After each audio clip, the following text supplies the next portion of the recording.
Title: The Clockmaker's Secret Chapter 1. Echoes of time in the heart of the city of Montpellier, nestled between cobblestone streets and the ancient stone walls of a cathedral, stood Leclerc's clock shop, a testament to the ingenuity and craftsmanship that had been passed down through generations. The sun dipped below the horizon, casting long shadows across the street, as Jacques Leclerc, the latest in a line of master clockmakers, carefully tended to his wares. Jack was a man of medium height, with a bushy mustache and a shock of silver hair that seemed to defy the passage of time. His eyes, however, betrayed the weight of the world upon him.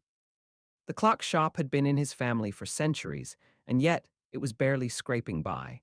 The modern world had little use for such intricate, handcrafted timepieces, and the younger Leclerc could feel the burden of responsibility growing ever heavier upon his shoulders. Jack, came a voice from the dimly lit back room. Jack, I have found something. It was Jean Pierre, Jack's oldest friend and assistant in the shop. The two had grown up together, their fathers having been apprentices in Leclerc's clock shop long before either of them were born. What is it? Jack asked, setting down a delicate clock face he had been polishing with meticulous care. Jean Pierre emerged from the back room, his face alight with excitement. In his hands, he cradled an ornate golden key. I was cleaning out the old archives and came across this, he said, holding up the key for Jacques to see. It is unlike anything I've ever seen before. Jacques crossed the room in a few quick strides, taking the key from Jean Pierre's hands. The key was indeed something special, intricately carved with images of gears and clock faces. It seemed to shimmer in the dim light. This is a key to one of grandfather's secrets, Jack mused, his eyes wide with wonder. A secret? Jean Pierre asked, leaning in for a closer look at the key. Jack nodded, his heart racing. Yes, a secret that could save our shop or maybe even change the world. The two friends exchanged a glance, their minds filled with possibilities and dreams. For centuries, Leclerc's clock shop had been a beacon of innovation and creativity in Montpellier, but now it teetered on the brink of ruin. Could this key unlock a future for the shop, for Jacques and Jean Pierre? The next day, as the sun peeked over the rooftops of Montpellier, Jacques and Jean Pierre returned to the shop with renewed determination. They spent hours poring over dusty, yellowed documents in the archives, searching for any mention of the key or the secret it unlocked. Here, Jack said, holding up a parchment covered in his grandfather's elegant script. This is a map, but it's not like any map I've ever seen before. The map was indeed unusual. It depicted a series of intricate gears, their teeth meshing together to create a complex network of lines and shapes. What do you think it means? Jean Pierre asked, squinting at the parchment. Jack shook his head. I don't know, but I have an idea. He glanced around the shop, taking in the towering shelves filled with clocks of every shape and size. We need to find something that matches these gears on the map. The search proved fruitless for several days as Jacques and Jean Pierre scoured the clock shop from top to bottom. Finally, it was Jean Pierre who made the discovery: a small, brass cogwheel hidden in the depths of a dusty corner. The teeth on the wheel matched perfectly with those on the map, and Jacques felt his heart leap with excitement. This is it, he said, holding up the wheel for Jean Pierre to see. This is the key to grandfather's secret. With trembling hands, Jack carefully placed the cogwheel into a slot in the base of an ornate clock that stood at the center of the shop. As he did so, the room seemed to come alive with whispers and murmurs, as if the very walls were straining to reveal their secrets. Suddenly, the clock began to chime a series of 12 deep, resonant tones that filled the air with an otherworldly energy. The ground shook beneath their feet, and the shadows in the room seemed to shift and dance.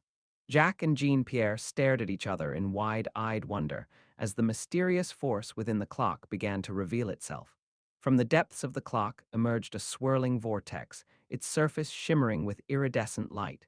Jack reached out tentatively, his fingers brushing against the cool, smooth surface of the vortex. As he did so, he felt a surge of energy coursing through him, a feeling unlike anything he had ever experienced before. In that moment, Jack knew that they had unlocked something truly extraordinary.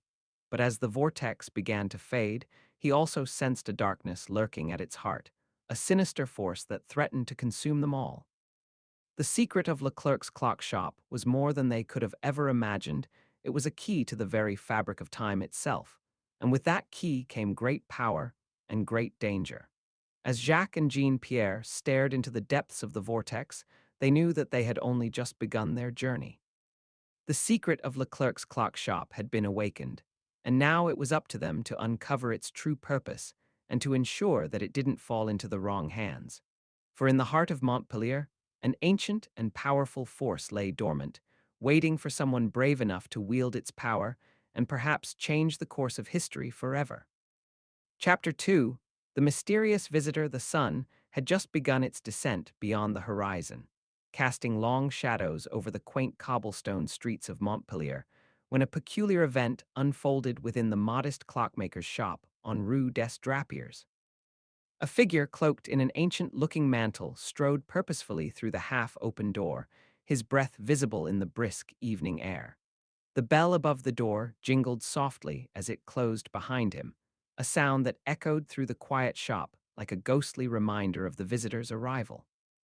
The old man behind the counter, whose name was Jacques Barraith, looked up from the intricate gears and springs he was mending, a mixture of curiosity and apprehension flickering across his lined face.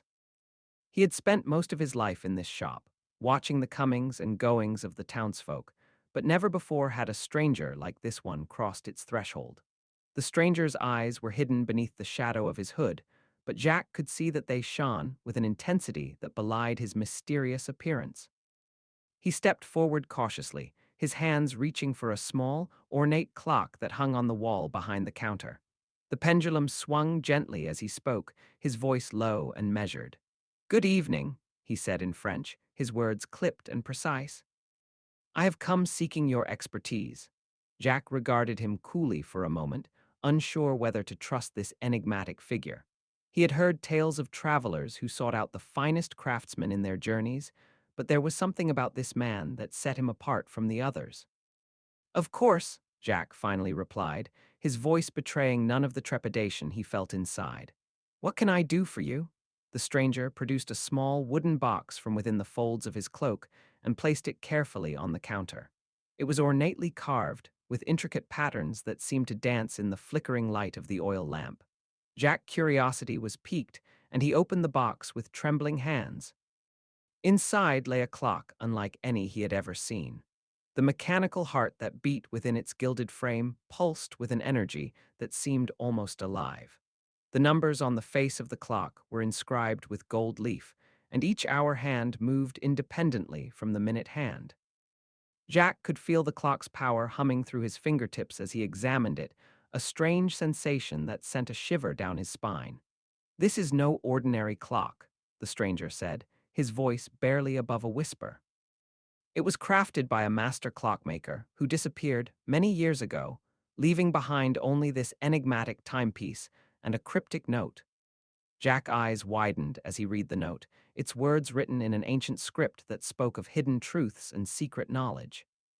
He knew immediately that he was holding something of great value, perhaps even greater than the sum of all his worldly possessions combined. "I have been searching for someone who can repair this clock," the stranger continued. "It is said that only a master craftsman with a pure heart can unlock its secrets and uncover the truth it holds." Jack felt his pulse quicken as he looked up from the note, meeting the stranger's intense gaze. He knew deep down that he possessed the skills necessary to repair the clock, but the prospect of unearthing its hidden mysteries filled him with both excitement and fear. "I will do my best," Jack finally replied, his voice barely audible. "But there are no guarantees." The stranger nodded slowly, a hint of relief in his eyes. "I understand," he said, "and I will wait patiently for your progress. Time, after all, is of little consequence to one who seeks the truth." With that, he turned and left the shop as silently as he had entered, leaving Jacques alone with his thoughts and the mysterious clock. As the bell above the door jingled once more, Jacques could not help but feel that something momentous had just occurred within those hallowed walls. He knew that this enigmatic stranger would return perhaps many times over until the secret of the clock was finally revealed. Days turned to weeks as Jacques worked tirelessly on the clock, his hands moving with a dexterity born of both skill and obsession. The shop became his sanctuary, a place where he could lose himself in the intricate dance of gears and springs that seemed to hold the answers to questions long forgotten. One evening, as the sun dipped below the horizon and the shadows stretched across the cobblestones, Jack felt a sudden surge of energy coursing through his veins. He knew in his heart that he was close, so very close to unlocking the clock's secret. With trembling hands, he made one final adjustment, the gears clicking softly as they settled into place. The room fell silent as the hour hand of the clock began to move, its steady progression filling Jacques with a sense of anticipation that was almost palpable. He watched with bated breath as the minute hand followed suit, the two hands dancing together in an intricate dance of time and truth. As the second hand joined them, the clock let out a soft, almost imperceptible hum. The room seemed to vibrate with its energy, and Jack felt a sudden warmth spreading through his chest. He looked up, his eyes meeting the stranger's once more as he stepped through the half-open door. "It is done," Jack whispered, his voice barely audible over the clock's gentle hum. The stranger nodded, his face betraying none of the emotion that must have been tearing him apart inside. "Show me," he said simply, and Jack led him to a small table where the repaired clock now stood. As they watched together, the hands of the clock began to move more rapidly, the numbers on its face flickering like flames in the dim light. The clock's hum grew louder, filling the room with an energy that seemed almost alive. And then, as suddenly as it had begun, it stopped, silence once again enveloping the shop. The stranger's eyes were wide with wonder as he looked down at the clock, his fingers tracing the intricate patterns on its face. "This is incredible," he whispered, his voice filled with awe. "I have searched for this truth my entire life, and you have given it to me in just a matter of weeks." Jack said nothing, feeling a strange mixture of pride and humility at having played a part in uncovering such a momentous secret. He knew that the stranger's gratitude would be fleeting after all. The clock was only a means to an end for him, but he could not help but feel a sense of accomplishment at having successfully completed his task. "Thank you," the stranger said softly, his eyes still fixed on the clock. "I must leave now, before the truth I have sought becomes common knowledge." With that, he turned and left the shop as silently as he had entered, leaving Jacques alone once more with his thoughts and the mysterious clock. He knew that he would never again experience such a sense of purpose and fulfillment as he had in those weeks spent repairing the enigmatic timepiece. But he also knew that the clock would continue to tick away, its gears and springs marking the passage of time as it held its secrets close to its mechanical heart. And perhaps one day, another master craftsman with a pure heart would unlock those secrets and uncover the truth hidden within. As Jack locked the door of his shop that night, he could not help but feel that something momentous had just occurred not only within those hallowed walls, but in the very fabric of time itself. He knew that the clock and its mysterious visitor would forever be etched into the annals of history, their story whispered in hushed tones for generations to come. And as he gazed out at the moonlit cobblestones, Jack felt a strange sense of peace settle over him, like the gentle whisper of the wind through the trees on a cool autumn evening. He knew that he had been chosen for a great purpose, and that the secrets of the clockmaker's secret would live on long after he was gone. Chapter 3. The Unveiling. The sun had dipped below the horizon, casting long shadows that danced across the cobblestone streets of Montpellier. The city seemed to hold its breath as the people prepared for the grand unveiling of Monsieur Kara's latest creation. The clock tower loomed large over the bustling marketplace, its copper roof glinting in the twilight. Inside the workshop, the air was thick with anticipation. Kara stood by his masterpiece, his eyes scanning the intricate details one last time before the doors were thrown open to the public. His apprentice, Pierre, bustled about, straightening tools and dusting workbenches.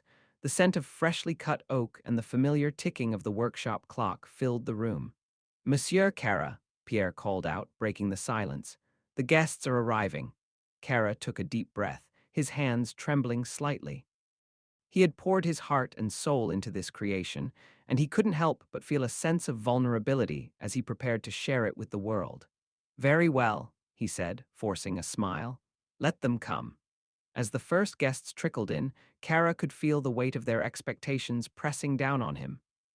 He greeted each one with a gracious nod and a warm smile, but his mind was elsewhere with the clock that lay hidden just beyond the workshop doors. The unveiling ceremony began with a flourish. Monsieur Kara took center stage, flanked by the city's mayor and the archbishop. The crowd fell silent as he raised his hands, signaling the moment of truth. With a dramatic sweep of his arm, he pulled back the workshop doors, revealing his creation to the world. A collective gasp echoed through the room as the clock came into view. It was breathtaking, a towering structure that seemed to defy gravity, its gears and cogs twisting and turning with a rhythm that was hypnotic. The face of the clock was adorned with intricate carvings and delicate glass inlays, depicting scenes from Montpellier's history. Behold, Kara declared, his voice echoing through the workshop, the culmination of a lifetime's work.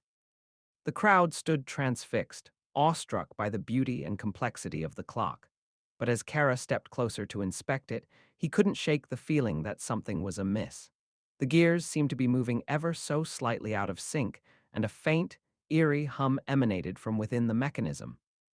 As the days passed, the clock continued to tick away without incident. Yet Kara could not shake the unease that gripped him each time he looked upon his creation. He spent countless hours poring over the clock's inner workings, but no matter how carefully he examined it, he found nothing amiss. One evening, as he sat in his workshop, engulfed in shadows and the soft glow of oil lamps, he heard a faint whisper. He strained to listen, but the sound seemed to come from within the clock itself. It was barely audible, a haunting melody that seemed to echo through the very walls of the workshop. Driven by a growing sense of dread, Kara decided to investigate further. He climbed atop the scaffolding that surrounded the clock tower and peered into the mechanism's dark recesses. The gears twirled and whirred around him, casting eerie shadows on the workshop floor below. As he ventured deeper into the clock, the hum grew louder, drowning out the sounds of the city below. He could feel the very air around him growing colder, thick with an ancient, otherworldly energy. And then, in a moment of clarity, he knew this was no ordinary clock. Kara stumbled back from the clock's inner sanctum, his mind racing. He had uncovered a secret far more sinister than anything he could have imagined, a hidden truth that lay at the heart of his masterpiece. The clock was not merely a timekeeper, but a vessel for something far older and darker, an entity that had lain dormant for centuries, waiting to be awakened by Kara's creation. As he stood there on the scaffolding, Kara could feel the power of this ancient force coursing through him. He knew that he had to act quickly, lest the clock's sinister secret be unleashed upon the world. But how? What could one man do against such an ancient and malevolent force? With a sense of determination that belied his trembling hands, Kara vowed to protect Montpellier from the darkness that threatened to consume it. He would not rest until he had vanquished this evil and saved his city from destruction. As the clock's hands continued their relentless march toward midnight, Kara began his quest, a journey that would take him deep into the heart of darkness and test the limits of his courage, his wit, and his faith in the face of the unknown. For he knew now that the fate of Montpellier hung in the balance, and that only he could prevent the clock's dark secret from being unleashed upon the world. In the days that followed, Kara delved into the city's archives, seeking answers to the questions that haunted him. He pored over ancient manuscripts and scrolls, deciphering cryptic symbols and arcane languages in search of a way to defeat the entity trapped within his clock. His quest led him to a hidden chamber beneath the cathedral, where he discovered a tome bound in the skin of an ancient beast.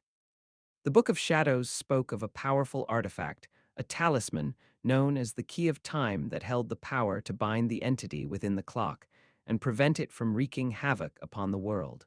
But where could he find such a powerful artifact? And how could he hope to unlock its secrets when even the priests who had guarded it for centuries had failed? Kara knew not the answers, but he was determined to find them no matter the cost. As he delved deeper into the darkness, Kara began to uncover a web of intrigue and deceit that stretched from the highest echelons of Montpellier's society down to its lowest depths. He discovered a secret order dedicated to the worship of the ancient entity, who had long ago been driven into hiding by the priests who now guarded the Key of Time. With each new discovery, Kara felt the noose tightening around his neck. The clock's dark secret was growing ever stronger, its influence seeping into every corner of Montpellier. He knew that he had to act quickly if he hoped to save his city from destruction. One fateful night, as the moon hung low in the sky and the shadows danced upon the cobblestones, Kara found himself confronted by the Order's leader, a man who went by the name of La Vengeance. La Vengeance was a formidable adversary, tall, dark, and powerful, with an icy gaze that seemed to pierce straight through Kara's soul. "You have sought what is not yours to find," La Vengeance hissed, his voice a venomous whisper. "But now your search will end." As the two men stood locked in combat, their fists flying and sparks flying, Kara felt the power of the entity within the clock swell around him like a tempestuous storm.